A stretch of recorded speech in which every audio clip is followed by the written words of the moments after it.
this creates better download torque. So if you're driving, it's going to be, you know, not ringing the thing out. They're really, really good for that. The 2.5 sounds really good. But I think visually this is a little more low key. So yeah, you know, definitely with the 4 doors. Exactly. It just looks like an ordinary. I bet if it was debadged, it would just look like a big Camry or Lexus. 100%. And the other thing that's really neat about these, and I can't say this for any of our other larger sedans that came with the option, but this is probably the one that drives best with the auto versus the manual. We have sold these in manual and automatic. Yeah. The automatic's really, really good at building torque, and you notice it like city driving, because I live on some really rough roads down in Richmond. Okay. This thing handles the bumps better than a Skyline will. At least better than the 32. The 33 will be a little bit better for bumps, but definitely not for low-end acceleration. Wow. All right. Yeah. I just got to drive this off. Yeah, cool. Absolutely. We'll just swap it. Yeah. No problem. Oh. Door. All right. Let's see here. So interior fit and finish on these is better than Skyline. I mean, obviously you can tell 90s interior. But we typically feel that the 33 was a big step up compared to 32. I own a 32 Skyline, so you know, when you break those things down, they do pop that out for us. If that's all right. They're actually power folding this guy. Oh, nice. Yeah, a lot of these Japanese cars have power folding, auto heated mirrors. So this has what, the 1JZ engine in it with the 2.5 liter, same motor you get in the Supra. Tons of power, can be built for a whole lot more. Never got this motor in the States, but it's really easy to work with, and our technicians have this same motor in a few of their cars, so yeah, we love it.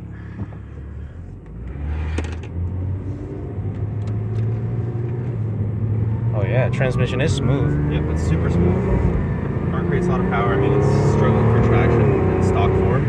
God damn. So, and that's, you know, about half throttle. So the power output's really, really good. It's very responsive, but also the secondary benefit of the inline 6 has what? What's it called? Inline 6s are just a more torquey engine. Yeah. Well, so the torque profile of the motor is definitely geared towards low end. That's why BMW uses straight 6. Now turbocharging changes that. I mean, nowadays when you have a turbocharger, it can really make good use of that download power and torque that the motor might normally not have. But yeah, when you combine turbocharging with straight 6s, I mean, that's why this car is great between 2,000 and 4,000 RPM. But it's still quiet, you know, if you're using the car for real estate, you know, especially with the sunroof. Oh yeah.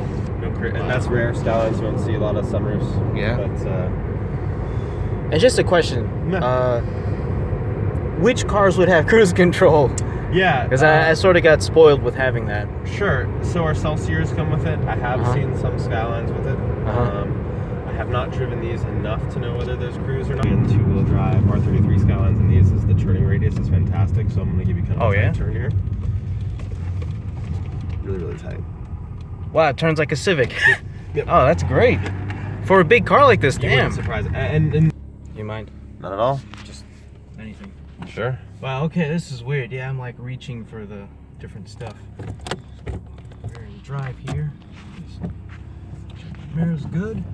Alright. So what is the speed difference if I'm looking at it? So if you're going for the easiest equivalency, I would say use for every 100 kilometers, it's 60 miles per hour. So if you're at 100, you're technically 100 kilometers, you're at 62 miles an hour, but that's a pretty good reduction. So it says 86. So we're probably close to 50. Okay, I'm not trying to go way over 45 Sure. miles. Not that bad. Well, it rides soft. It's like my other car. I also have a third car. Yeah, it's a Camry. But it rides just like it. I mean, a little bit rougher because of the tires. Sure. But besides that, strong brakes too. Yeah, and the other thing that's kind of nice is that the weight distribution is better than most like front drive sedans. So much like BMW, this is close to perfect weight balance front and rear. And the engine's very quiet when you're like not on it, but I mean just when you're not giving it any gas, it's like hush. Yeah, and the other thing that you can do, which is kind of cool in these straight sixes, if you put the car in park and put your feet on the floorboards below the pedals, you can feel it's virtually no vibration. It's a very smooth motor. Yeah. You know. Yeah, I mean, somebody told me Toyota and Lexus make the best cars. I would like to get a Lexus. I mean, my next choice was going to be like a GS3